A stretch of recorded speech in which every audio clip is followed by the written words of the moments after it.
மாறாவின் தண்ணீரெல்லாம் மதுரமாக மாறி போகும்.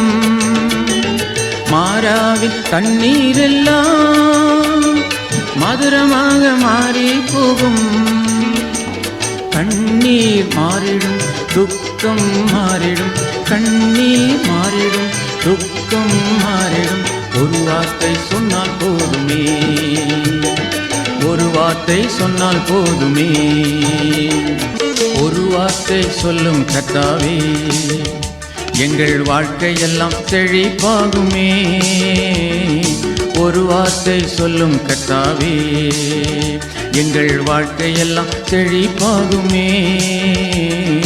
ஒரு வார்த்தை சொல்லும் கர்த்தாவே, உம் வார்த்தையிலே சுகம், உம் வார்த்தையிலே மதுரம். உம் வார்த்தையிலே சுகம், உம் வார்த்தையிலே மதுரம். உம் வார்த்தையிலே எல்லா சந்தோஷம், உம் வார்த்தையிலே எல்லா சந்தோஷம். ஒரு வார்த்தை சொல்லும் கர்த்தாவே, எங்கள் வாழ்க்கையெல்லாம் செழிப்பாகுமே. ஒரு வார்த்தை சொல்லும் கர்த்தாவே.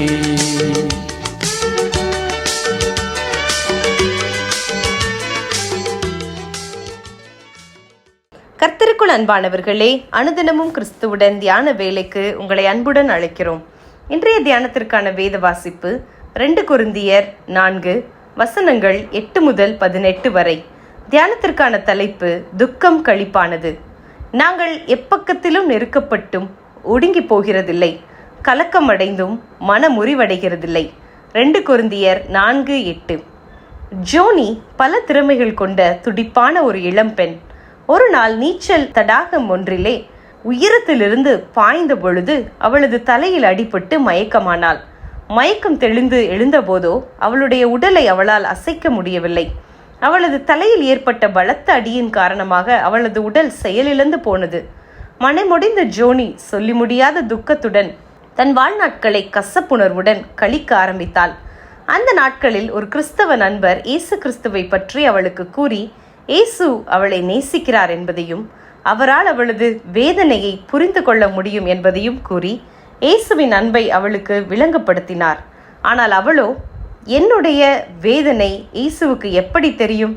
அவரும் என்னைப் போல எழுந்து நடமாட முடியாமல் இருந்திருக்கிறாரா என்று கேள்வி மேல் கேள்வி கேட்கத் தொடங்கினாள். பொறுமையோடு கேட்டுக்கொண்டிருந்த அந்த நபர் அவளை நோக்கி, ஆம், உன்னைப் போலவே ஆண்டவராகிய இயேசு கிறிஸ்துவும் சிலுவையில் அறையப்பட்டிருந்த போது அவர் தன்னுடைய தலையை தவிர வேறு எதையும் அசைக்க முடியாதவராக உன்னை விட பல மடங்கு வேதனைகளை அனுபவித்தார். அவரால் உன் வேதனையை புரிந்து கொள்ள முடியும். அவரிடம் உன் வேதனையை கூறு. அப்பொழுது உனக்குள் ஒரு பெரிதான ஆறுதலையும் தேவ சமாதானத்தையும் கண்டு கொள்வாய் என்று கூறினார்.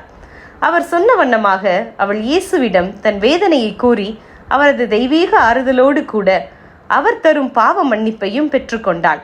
அவளது சரீரத்தில் எவ்வித மாற்றமும் ஏற்படாத போதும் அவளுடைய உள்ளத்திலே ஒரு பெரிய மாற்றம் ஏற்பட்டிருந்தது.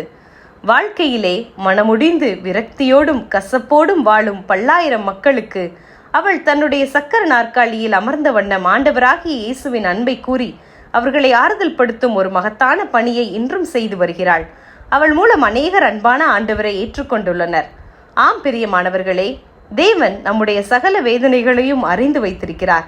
அவர் தாமே சோதிக்கப்பட்டு பாடுபட்டதினாலே அவர் சோதிக்கப்படுகிறவர்களுக்கு உதவி செய்ய வல்லவராய் இருக்கிறார். எபிரேயர் 2:18. ஆகவே அவரிடம் நாம் நம்முடைய வேதனையை கூறி தெய்வீக ஆறுதலையும் மனசமாதானத்தையும் பெற்றுக்கொண்டு வேதனைப்படுகின்ற மற்றவர்களுக்கும் அவரது அன்பை பகிர்ந்து கொள்வோமாக. ஜெபம் செய்வோம். சோதிக்கப்படுகிறவர்களுக்கு உதவி செய்ய வல்லவரே, சோதனையை சகிக்கவும் அவற்றிலிருந்து ஜெயத்தை பெற்றுக்கொள்ளவும் கிருபையாய் இறங்கும். ஆமேன்.